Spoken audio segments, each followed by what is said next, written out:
Shalom saudara. Saat ini kita bertemu lagi bersama Evangelis Fajar Harapan Sibuya. Kita hendak belajar bersama, mendengar sebagian dari firman Tuhan. Sebelum kita mulai, mari kita berdoa. Bapa kami yang kami sembah dalam nama Tuhan Yesus yang bertata dalam kerajaan sorga, dikuduskanlah namamu. Tuhan Yesus, terima kasih Bapa, puji dan syukur kami panjatkan kepadamu, di mana pada hari ini kami masih dapat menikmati hidup ini, kami masih dapat bernapas, kami masih dapat berbicara, dan kami belajar, kami ingin mendengar sebagian dari firman-Mu. Berfirman Tuhan lewat hamba, pakai hamba sebagai alat-Mu, sucikan mulut bibir lidah hamba, sucikan roh jiwa dan tubuhku Bapa, agar firman yang hamba sampaikan dapat didengar dan setiap telinga yang mendengar akan menerima firman Tuhan, mengerti dan melakukannya. Terima kasih Tuhan Yesus. Dalam nama Tuhan Yesus hamba berdoa dan mengucap syukur kepadamu Bapa di surga yang kudus, dan kami siap mendengar sebagian dari firman-Mu. Haleluya, amin. Bapak Ibu, saudara-saudara sekalian yang dikasihi oleh Tuhan Yesus, kita akan buka dalam kitab Injil Matius 6 ayat 9 sampai 13. Ya, silakan Ibu Nori membacakannya. Demikianlah firman Tuhan, karena itu berdoalah demikian. Bapa kami yang di sorga, dikuduskanlah namamu. Datanglah kerajaan-Mu, jadilah kehendak-Mu di bumi seperti di sorga. Berikanlah kami pada hari ini makanan kami yang secukupnya, dan ampunilah kami akan kesalahan kami, seperti kami juga mengampuni orang yang bersalah kepada kami. Dan janganlah membawa kami ke dalam pencobaan, tetapi lepaskanlah kami daripada yang jahat. Karena Engkaulah yang mempunyai kerajaan dan kuasa dan kemuliaan sampai selama-lamanya. Amin. Bapak Ibu, saudara-saudara sekalian yang dikasihi oleh Tuhan Yesus, kita sudah hafal doa Bapa kami sejak kita dari sekolah minggu sampai remaja, sampai dewasa, dan sampai orang tua, bahkan sudah menjadi opa dan oma. Kalau kita sudah hafal doa itu, coba kita renungkan kata demi kata dalam doa itu. Maknanya sangat mendalam, saudara. Dalam doa Bapa kami itu ada 7 poin yang saya mau bahas, saudara. Poin pertama dikatakan begini: Bapa kami yang di sorga, dikuduskanlah namamu. Itu poin pertama, saudara. Bicara masalah nama. Soal nama itu penting. Namamu. Doa ini diajarkan oleh Tuhan Yesus kepada para murid. Saat itu para murid mengetahui bahwa Yesus adalah guru karena dia mengajar, dan Yesus adalah tabib karena dia telah menyembuhkan orang sakit. Itulah panggilan kepadanya. Ada juga memanggilnya Rabi dan lain sebagainya. Tapi sebenarnya Yesus adalah Tuhan. Mengapa Yesus belum mengatakan bahwa dia Tuhan? Karena dia tahu manusia belum menerima bahwa dia adalah Yesus, itu adalah Tuhan. Karena mereka tahu kalau Yesus adalah anak dari Yusuf tukang kayu dan ibunya Maria yang lahir di kandang domba.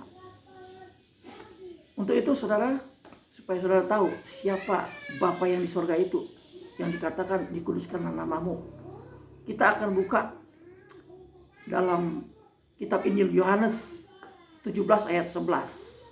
Di situ kita akan mendengar bahwa nama Yesus adalah nama Bapa di sorga. Silakan Ibu Nori membacanya. Dan aku tidak ada lagi di dalam dunia, tetapi mereka masih ada di dalam dunia, dan aku datang kepadamu, ya Bapa yang kudus, peliharalah mereka dalam namamu, yaitu namamu yang telah Engkau berikan kepadaku, supaya mereka menjadi satu sama seperti kita. Di sini jelas, saudara. Di saat Tuhan Yesus berdoa di Taman Getsemani, dia mengatakan kepada Bapaknya, peliharalah mereka di dalam namamu yang engkau berikan kepadaku.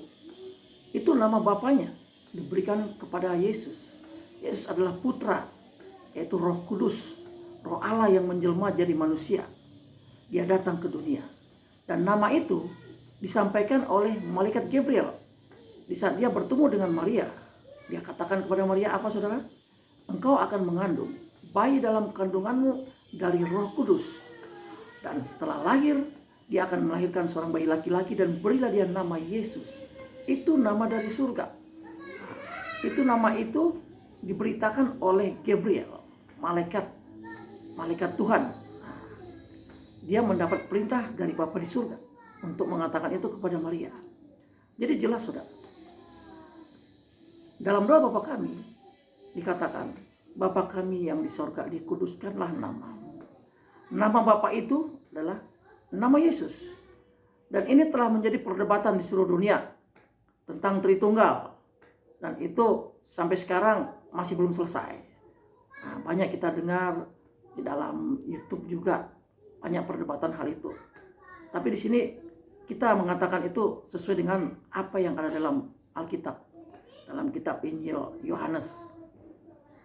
Jadi jelas saudara bahwa Yesus adalah nama Bapa. Bapa di surga itu namanya Yesus, dan putra yang datang ke dunia itu untuk menyelamatkan umat manusia namanya Yesus. Dan Roh Kudus adalah Roh Allah yang menjelma jadi manusia. Dan itu mereka satu. Bapa, Putra, dan Roh Kudus satu nama dalam nama Yesus. Untuk pembahasan poin yang pertama, saya rasa sudah cukup. Nah, untuk mempersingkat waktu, kita melanjutkan kepada pembahasan poin yang kedua. Dikatakan, datanglah kerajaanmu. Nah, jadilah kehendakmu di bumi seperti di sorga. Ini poin kedua saudara. Kita sebagai manusia bisa menghadirkan kerajaan Allah itu di bumi. Mungkin saudara mengatakan, bagaimana mungkin? Karena yang datang itu, kerajaan Allah itu di dalam hati kita saudara. Hati kita dipenuhi oleh sebuah kerajaan, yaitu kerajaan Allah. Tentu kuasa Allah di dalamnya. Kita mengundang kerajaan Allah itu datang ke bumi, hadir di hati kita. Supaya apa saudara? Supaya kita dapat merasakan kuasa Allah, itu satu. Yang kedua, supaya kita mendapatkan suasana sorga. Saudara tahu suasana sorga itu apa? Damai sejahtera, sukacita. Itulah suasana sorga. Itu bisa hadir di bumi bila kita mengundang kerajaan Allah itu hadir di dalam hati kita, saudara. Karena dalam kitab Matius juga ada, atau kitab lainnya di kitab Injil ya, saudara bisa baca. Dikatakan apa? Carilah dulu kerajaanku. Selebihnya apa yang terjadi setelah mencari kerajaan Tuhan dan Allah? Semuanya akan ditambahkan. Semuanya akan diberikan. Kebutuhan hidup manusia. Dia akan melimpahkannya kepada manusia. Berkat. Nah, itu rahasianya saudara. Kita harus menghadirkan kerajaan Allah itu di hati. Setelah hadir kerajaan Allah itu, maka perkataan selanjutnya apa saudara? Datanglah kerajaanmu, jadilah kehendakmu di bumi seperti di sorga. Bicara soal kehendak saudara. Yang kita mau itu bukan kehendak kita. Karena kalau kehendak manusia yang terjadi kedagingan saudara. Tapi kita hadirkan apa? Kehendak Bapa di surga. Jadilah kehendakmu. Nah, kalau kita melakukan kehendak Bapa di surga, kita taat saudara. Segala kehendak Bapa itu adalah firman. Jadi kalau kita mengatakan jadilah kehendakmu di bumi seperti di sorga. Ya. Tadinya katakan datanglah kerajaanmu, jadilah kehendakmu di bumi seperti di sorga. Kehendak Bapa di sorga terjadi di bumi. Kehendak Bapa itu adalah firman. Setiap manusia Yang melakukan firman adalah manusia yang taat kepada firman. Manusia yang taat dan setia kepada Sang Pencipta. Untuk itu saudara, kalau kita taat, kita menyatu dengan Bapa itu. Kita menyatu dengan Sang Pencipta. Dan ayat selanjutnya ada tertulis juga di dalam kitab Injil Yohanes. Yesus mengatakan seperti ini. Kalau kau ada di dalamku, aku di dalammu, firmanku ada di dalammu, minta apa saja, kau akan menerimanya. Dengan kata lain, kita meminta apa saja, kebutuhan hidup kita diberikan oleh Sang Pencipta. Dengan kata lain, kita menyatu, saudara. Suasana sorga bisa tercipta di bumi kalau kita menyatu dengan Bapa di sorga. Kita melakukan kehendak Bapa di sorga itu. Setiap pelanggaran berarti kita seterunya Tuhan. Kita tidak bisa menyatu. Saudara harus mengerti. Setiap pelanggaran, semua ketetapan Tuhan, semua firman Tuhan, kalau dilanggar, maka kita mendapatkan kutuk. Kutuk lawan dari berkat. Jadi manusia yang melanggar ketetapan Tuhan, melanggar firman Tuhan, dia tidak akan mendapatkan damai sejahtera. Dia tidak mendapatkan sukacita. Yang dia dapatkan sebaliknya, kutuk penderitaan di dalamnya. Dalam kutuk itu tidak ada damai sejahtera. Yang ada penderitaan, stres, kita selalu ketakutan. Nah itu saudara. Nah, kita takut menghadapi hari esok, lusa, minggu depan. Pikiran selalu negatif, saudara. Itulah akibat apa? Akibat kutuk. Karena apa, saudara? Selama kita melanggar firman, kita buka celah. Setiap firman yang kita langgar, kita buka celah untuk iblis masuk menguasai hati dan pikiran kita. Dengan sendirinya, kita akan dicengkeram oleh kuasa iblis, kuasa si jahat. Dan mempengaruhi hati dan pikiran kita apa, saudara? Ketakutan. Tidak lagi kita berpikir positif. Selalu hari-hari pikiran negatif. Selalu pikiran esok, lusa, minggu depan itu sesuatu yang mengerikan. Membuat kita takut menghadapinya. Tetapi setiap manusia yang percaya kepada Tuhan, yang percaya kepada Sang Pencipta, yang melakukan firman, dia akan berpikiran positif, saudara. Dia tahu hari esok ada berkat. Lusa ada berkat. Minggu depan ada berkat, bulan depan, sampai seterusnya. Karena apa, saudara? Karena Bapa di surga menjamin kita. Dia katakan apa? Aku menyertaimu sampai akhir zaman. Itu janjinya, saudara. Amin, saudara. Untuk itu mari kita melakukan kehendak Bapa di surga. Jangan kita melakukan kehendak kita. Karena kalau kehendak kita, setiap manusia melakukan kehendaknya, maka yang terjadi kedagingan. Maka terjadi hal-hal yang tidak baik. Nah, di situ akan terjadi keegoisan, mementingkan diri sendiri, dan lain sebagainya. Amin, saudara. Ya, poin yang ketiga. Poin yang ketiga dikatakan, berikanlah kami pada hari ini makanan kami yang secukupnya. Saudara tahu mengapa Tuhan Yesus mengajarkan seperti itu? Kenapa cuma hari ini? Kenapa tidak sampai bulan depan? Ada rahasia di balik itu, saudara. Supaya manusia mengandalkan Tuhan setiap hari.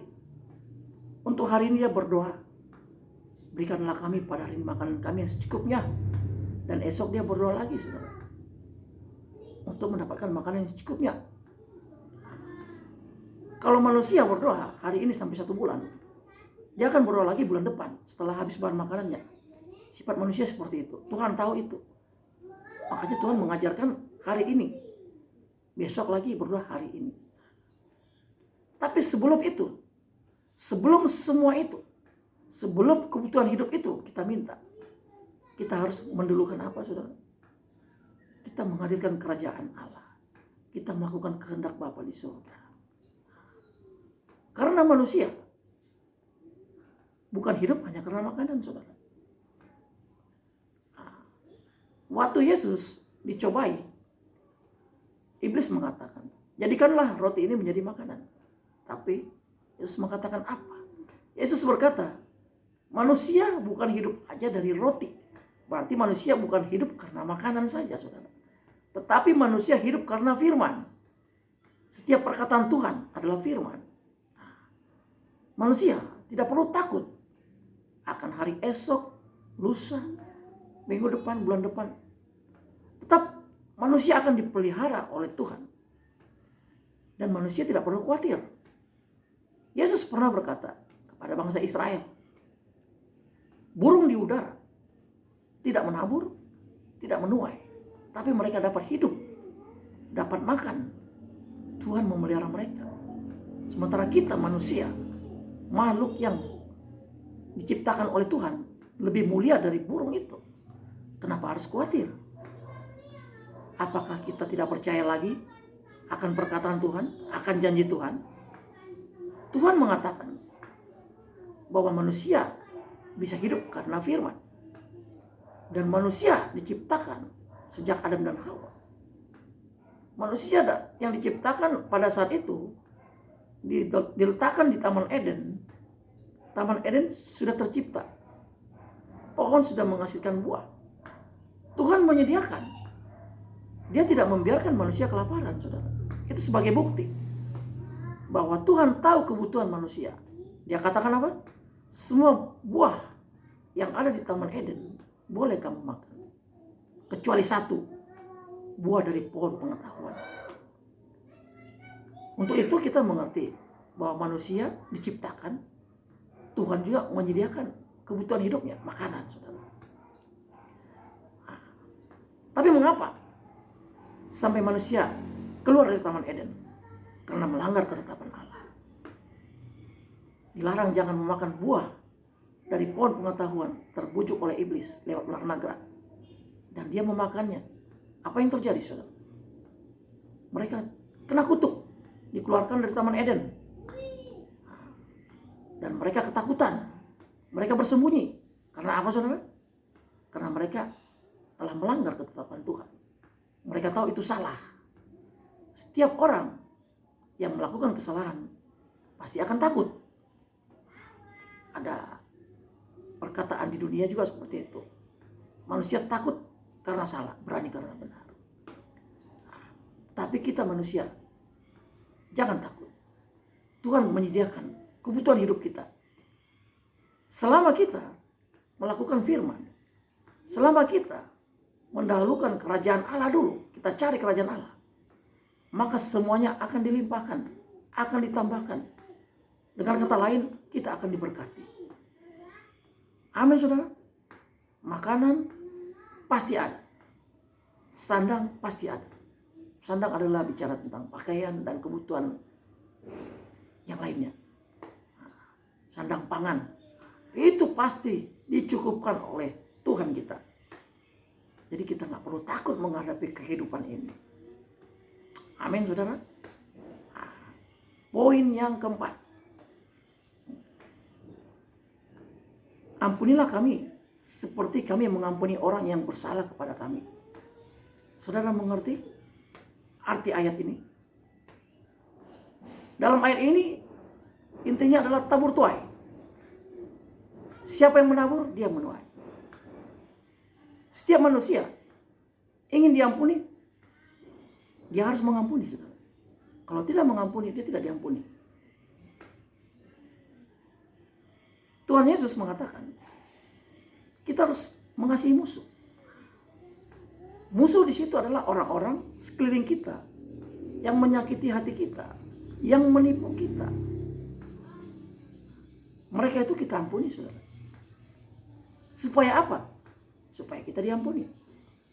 Dan Tuhan juga mengatakan, kita harus berdoa memberkati mereka.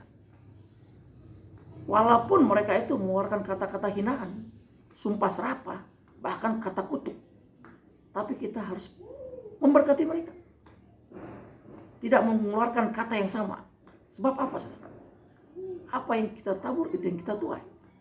Kalau kita berdoa memberkati mereka, maka kita akan diberkati. Tapi sebaliknya, kalau manusia kembali mengeluarkan kata-kata yang sama, kutuk, kata sumpah serapah atau hinaan, maka dia akan menuai kata itu juga. Perkataan itu juga yang dia tuai. Hasil dari perkataan itu, saudara, dia akan menerima kutuk. Jadi kita sudah mengerti, saudara, tujuan dari kita mengasihi musuh, mengampuni musuh, supaya kita diampuni, supaya kita diberkati. Itu rahasianya. Pernah seseorang konsultasi sama saya. Dia berkata, enak sekali mereka sudah menyakiti hati saya, menipu saya, mengeluarkan kata-kata sumpah serapah, lalu saya mengampuni, lalu saya memberkati dalam doa, memberkati dia. Saya katakan kepadanya, saudara salah punya pikiran seperti itu. Karena perkataan kita tujuannya apa, saudara? Tujuannya supaya kita menuai perkataan kita sendiri. Kalau kita mengampuni, kita akan menuai pengampunan. Kita akan diampuni oleh Tuhan. Kalau kita memberkati, maka kita akan menuai berkat. Kita akan diberkati oleh Tuhan. Sementara setiap orang yang melanggar firman, yang melakukan kejahatan, dia akan menerima kutuk. Sampai kapan? Selama dia belum bertobat, kutuk itu jalan terus. Supaya dia lepas dari kutuk, dia bertobat. Dia bertobat, mohon ampun kepada Tuhan, dan dia melakukan firman, baru dia lepas dari kutuk, saudara. Ya, untuk poin yang keempat, cukup pembahasannya. Kiranya saudara mengerti, dan kita lanjut poin yang kelima. Poin yang kelima, dia katakan, dan jangan bawa kami ke dalam pencobaan.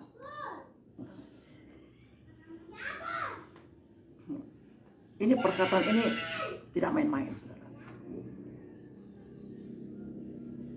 Dan jangan bawa kami ke dalam pencobaan adalah suatu hal yang serius. Kenapa, saudara?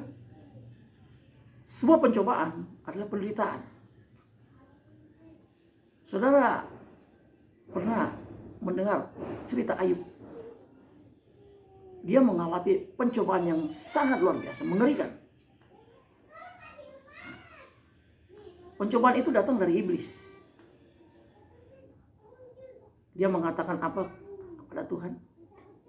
Nah, kalau dia hidupnya tidak kaya, atau dia sakit, atau apapun itu, identik dengan penderitaan, dia katakan dia tidak akan setia, dia tidak akan soleh. Tapi Sang Pencipta mengatakan apa, saudara? Silakan, dia izinkan pencobaan, dia tetap akan soleh, dia tetap akan taat dan setia, asal jangan ambil nyawa. Itu perkataan Sang Pencipta, dan itu terjadi. Bagaimana terjadi, saudara? Ayub kaya raya, jatuh miskin, anaknya meninggal, terus dia kena penyakit kulit yang mengerikan. Dia akan menggaruk dengan beling, dengan pecahan kaca.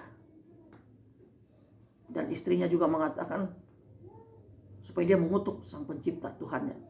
Tapi Ayub tidak mau. Dia tetap setia. Dan dia mengeluarkan perkataan, Tuhan yang memberi, Tuhan yang menerima. Tuhan yang memberi, Tuhan yang mengambil. Itulah perkataan. Ayub menyerahkan sepenuhnya hidupnya kepada Tuhan. Di sini kita mengerti bahwa Ayub sepenuhnya bahwa hidup ini, mati ini di tangan Tuhan. Apapun yang terjadi, dia tetap bersyukur kepada Tuhan. Itu rahasianya. Saudara mengerti apa dibalik itu? Kalau kita bersyukur kepada Tuhan dalam keadaan apapun, kita tidak akan menderita. Kita akan tenang. Dan kita tidak akan stres. Nah, karena Ayub berpikir bahwa hidup ini semuanya dari Tuhan. Dan kematian juga semuanya Tuhan yang menentukan. Itulah yang dipikirkan oleh Ayub. Makanya dia mengeluarkan statement, Tuhan yang memberi, Tuhan yang mengambil.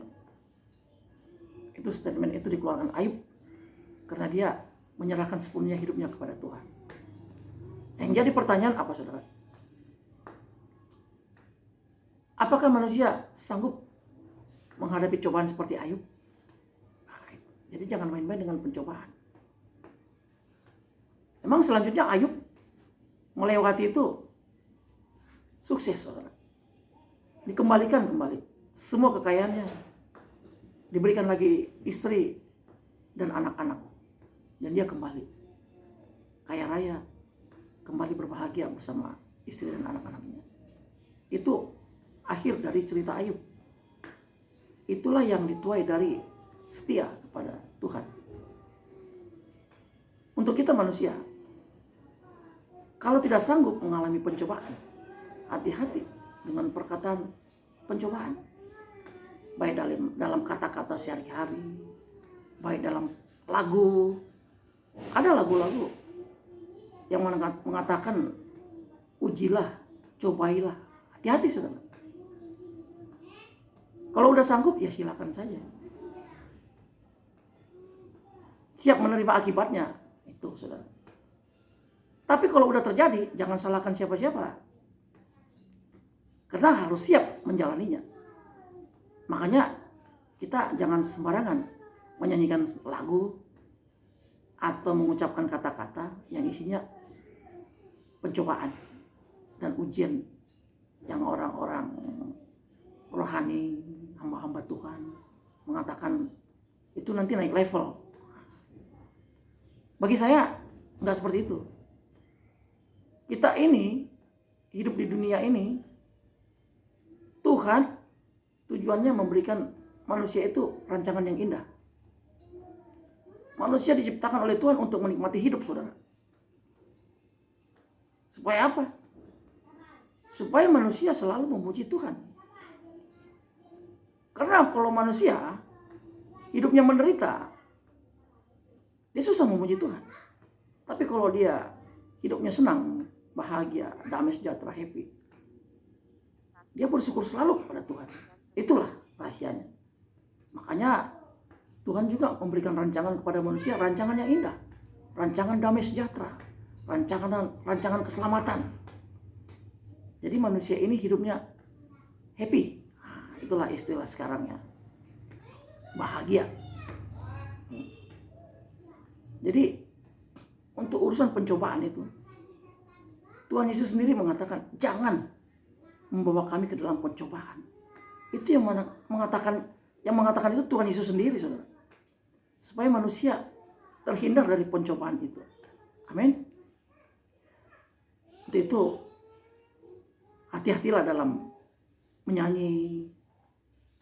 Kalau kita menyanyi, ambillah lagu yang isinya memuji Tuhan, memuliakan Tuhan, dan lagu-lagunya yang isinya berkat, memberkati saya dan saudara. Nah, supaya kita dapat menikmati hidup. Poin selanjutnya, saudara, yang keenam, tetapi lepaskanlah kami daripada yang jahat.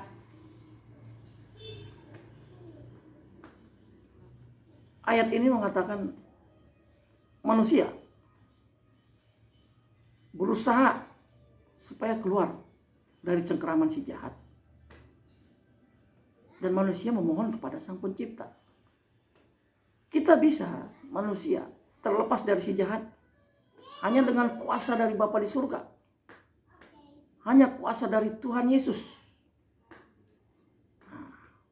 Hanya lewat darah Yesus iblis dikalahkan, saudara. Iblis gemetar dengan satu nama, nama Yesus. Saudara tahu lagu pujian yang sering dinyanyikan dalam ibadah, itu membuktikan nama Yesus itu punya kuasa. Nama Yesus berkuasa atas langit dan bumi. Semua makhluk yang ada di kolong langit tunduk kepada satu nama, nama Yesus. Apapun itu, saudara. baik angin ribut, ombak, semua bisa reda. Ombak bisa tenang. Semua tunduk. Kepada pohon juga Tuhan mengatakan kering-kering, saudara. Ada kuasa di dalam nama itu, nama Yesus. Orang sembuh, hanya perkataan Yesus saja sembuh. Orang yang sakit apapun, Tuhan katakan sembuh, sembuh. Dan kita juga manusia berdoa, dalam nama Yesus sembuh, sembuh. Terjadi kesembuhan, saudara. Kuasa dari Yesus itu dahsyat luar biasa. Karena nama itu adalah nama Sang Pencipta. Nama Raja di atas segala raja. Nama yang berkuasa atas langit dan bumi. Nama yang berkuasa atas surga dan bumi. Bahkan orang yang sudah mati, saudara, sudah dalam kubur, Lazarus, Yesus berkata apa? Bangkit. Bangkit dari kubur. Itu membuktikan bahwa Yesus adalah Tuhan, Sang Pencipta itu, saudara. Saudara tahu, iblis dikalahkan dengan apa? Dengan darahnya yang ditumpahkan di kayu salib untuk menebus manusia. Ada lagunya, saudara. Lagunya seperti ini. Oleh darah anak domba, oleh kesaksian kita, iblis dikalahkan, kuasanya dihancurkan oleh darah anak domba. Itu dia, saudara. Darah Yesus. Anak domba adalah Yesus yang dipersembahkan di kayu salib. Dengan darah Yesus, iblis dapat dikalahkan. Iblis gemetar. Mendengar nama Yesus, dia takut, saudara. Dengan kesaksian kita, iblis takut, saudara. Dan ada satu lagu lagi. Bangkit, serukan nama Yesus. Maju, nyatakan kuasanya.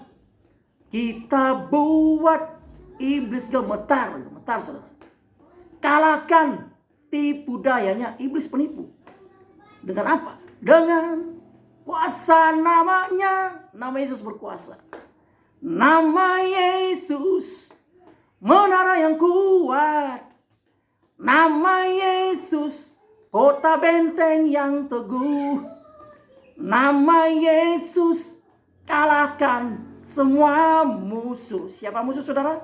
Iblis. Nama Yesus di atas segalanya. Dahsyat nama Yesus, saudara. Amin. Setiap orang yang percaya bahwa Yesus adalah Tuhan, bahwa Yesus adalah Allah kita yang hidup, bahwa Yesus adalah Raja dari segala raja, mari, saudara, kita melakukan firman-Nya dan kita menyembah Dia. Kita taat dan setia kepada Yesus. Amin, saudara. Untuk kita terlepas dari kuasa si jahat, hanya dengan darah Yesus, hanya dengan nama Yesus. Supaya apa, saudara? Supaya kita dapat bersatu dengan Tuhan, kita mendapatkan damai sejahtera, sukacita. Untuk itu, saudara, mari, kalau kita mengatakan dalam doa itu, lepaskanlah kami daripada yang jahat. Itu mengatakan apa, saudara? Supaya kita bertobat. Kita terlepas dari cengkraman iblis. Kita bertobat sungguh-sungguh, saudara. Saudara tahu arti pertobatan? Pertobatan adalah manusia yang telah melakukan pelanggaran kepada Tuhan, melanggar firman, hidup dalam kegelapan, hidup dalam cengkraman iblis. Kita bertobat meninggalkan itu semua, saudara. Kita masuk dalam terang Tuhan yang ajaib. Dengan apa? Dengan kita memberi diri dibaptis. Kita hidup baru. Kita menerima Yesus sebagai Tuhan dan Juru Selamat. Dan kita taat kepada Tuhan Yesus. Karena apa, saudara? Setiap manusia yang ditebus adalah hak si penebus. Hak si penebus yang penuh. Jadi kita yang ditebus. Yesuslah yang berkuasa. Karena Dia yang menebus kita. Dia yang menebus saya dan saudara. Hak sepenuhnya dari Tuhan Yesus. Setiap manusia yang ditebus harus taat dan setia kepada Tuhan Yesus. Harus melakukan firman. Tidak ada alasan apapun untuk melanggar firman. Karena Tuhan Yesus mencari orang-orang pelaku firman.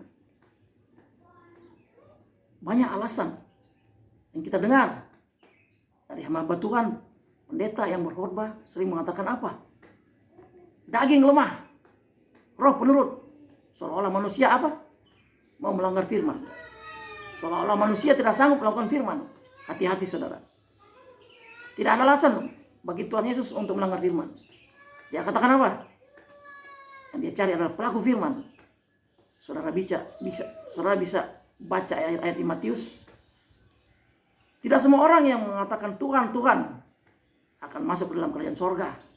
Walaupun dia berkata apa? Aku telah bernubuat demi namamu. Aku telah mengusir setan demi namamu. Aku telah menyembuhkan orang sakit demi namamu. Tapi Tuhan Yesus mengatakan apa? Menyala engkau sekalian pembuat kejahatan. Yaitu apa saudara? Manusia yang tidak melakukan firman. Tidak ada alasan. Walaupun manusia mendapatkan karunia. Setiap karunia boleh diberikan kepada siapa saja yang Tuhan kehendaki. Tetapi ingat, seorang menerima karunia bukan jaminan dia masuk surga. Tetapi kerajaan surga punya persyaratan.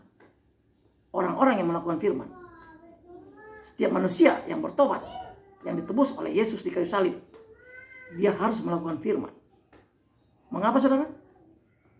Setiap orang yang melakukan firman sudah pasti baik dan benar. Tetapi setiap orang yang melakukan kebaikan belum tentu benar. Karena banyak manusia berpura-pura baik. Itulah yang terjadi. Emang ada statement mengatakan, ada ayat juga, kalau saudara baca di Alkitab, manusia masuk ke dalam kerajaan sorga bukan karena perbuatan baik, tapi oleh karena kasih karunia. Tapi ingat saudara, manusia yang masuk ke dalam kerajaan sorga adalah manusia yang melakukan firman. Tuhan Yesus mencari pelaku firman. Amin saudara. Untuk itu, mari kita lepas dari si jahat. Supaya apa saudara? Supaya kita bisa menyatu dengan Tuhan. Sebab Tuhan itu benar. Manusia yang menyatu dengan Tuhan adalah orang yang benar. Kalau manusia melanggar firman, berarti dia tidak benar. Saat dia melanggar firman, dia buka celah. Iblis akan masuk, menguasai hati dan pikirannya, mencengkram hati dan pikirannya. Dengan sendirinya apa yang terjadi saudara? Setiap orang, setiap manusia yang melanggar firman adalah seterunya Tuhan sendiri. Sama seperti iblis, seterunya Tuhan. Amin saudara. Mari, dengar baik-baik ayat-ayat yang saya katakan ini saudara. Dengar baik-baik perkataan-perkataan yang saya sampaikan kepada saudara. Saya serius. Saya tidak main-main saudara. Bicara soal keselamatan adalah setiap manusia yang melakukan firman. Manusia yang ditebus di kayu salib adalah manusia yang bertobat, yang menerima Yesus sebagai Tuhan dan Juru Selamat, dan mereka melakukan firman. Amin. Dan poin yang terakhir, yang ketujuh saudara, soal pengakuan. Dia katakan, karena engkaulah yang punya kerajaan dan kuasa dan kemuliaan sampai selama-lamanya. Saudara tahu arti ayat ini? Pengakuan setiap manusia yang mengakui Yesus. Ya katakan apa? Engkaulah yang punya kerajaan. Yesuslah yang punya kerajaan surga. Banyak perkataan-perkataan dalam Alkitab membuktikan bahwa Yesus adalah raja itu yang punya kerajaan surga. Di saat Yesus mengatakan kepada Petrus, dia katakan apa? Kepadamu kuberikan kunci kerajaan surga. Saudara tahu pemilik kuncinya siapa? Tentu yang punya surga. Dia berikan kepada Petrus dan dia katakan kepada Petrus, apa yang engkau ikat di bumi terikat di surga. Apa yang kau lepaskan di bumi terlepas di surga. Ini membuktikan surga dan bumi menyatu saudara. Untuk itu saudara, hati-hati. Setiap perilaku, setiap apapun itu, semuanya dicatat di sorga, saudara. Dan saya mengatakan kepada saudara, setiap manusia yang melakukan firman, dia akan diberi kuasa penuh dari Sang Pencipta. Untuk apa, saudara? Untuk menguasai bumi. Bukan untuk memiliki bumi. Untuk menguasai bumi. Supaya apa, saudara? Supaya manusia dapat menikmati hidup. Itu rahasianya, saudara. Orang yang bisa menguasai bumi, manusia yang bisa menguasai bumi adalah manusia yang mempunyai penguasaan diri. Amin, saudara. Dan ada lagi perkataan Tuhan Yesus membuktikan bahwa dia adalah Tuhan dan dia adalah Raja, saudara. Raja dari segala raja. Dia katakan apa, saudara? Akulah jalan, kebenaran dan hidup. Tidak ada yang sampai kepada Bapa di surga tanpa melalui aku. Itu membuktikan bahwa ada jalan yang tidak benar. Jalan yang tidak benar menuju kemana, saudara? Ke dalam neraka. Dan itu bersekutu dengan iblis. Supaya kita masuk ke dalam jalan surga, kita bersekutu dengan siapa? Dengan Bapa di surga. Dengan Yesus. Sebab Bapa, Putra dan Roh Kudus adalah satu. Dan kita menyatu, maka kita bersama-sama dengan Tuhan Yesus di dalam kerajaannya kelak.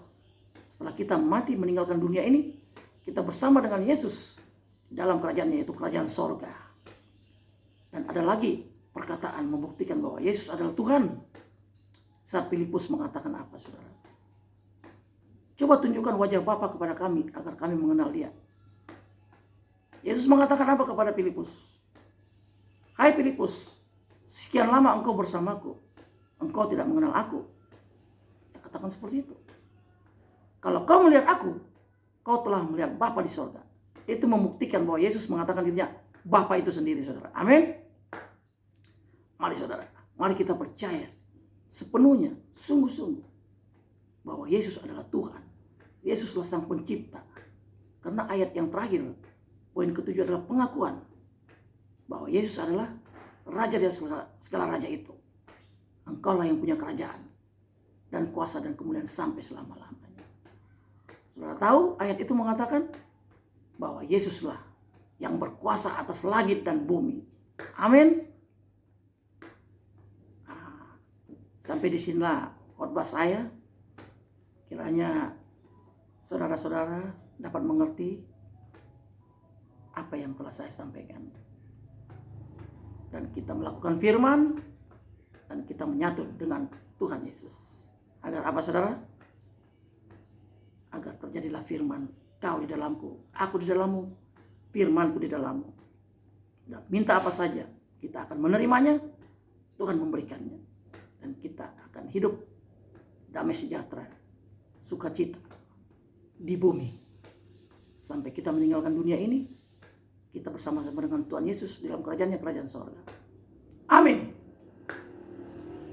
Mari kita berdoa. Bapa kami yang kami sembah dalam nama Tuhan Yesus, yang bertahta dalam kerajaan sorga, terima kasih Tuhan, hamba telah selesai menyampaikan firman-Mu.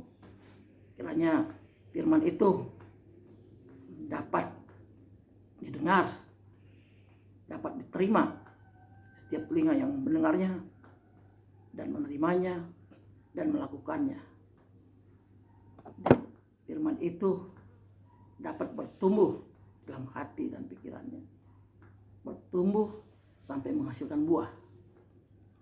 Dan setiap orang yang mendengarnya melakukan firman Tuhan, agar kami menyatu dengan Tuhan. Seperti Tuhan Yesus menyatu dengan Bapa di surga, dan kami menyatu bersama Tuhan Yesus, dan kita menjadi satu.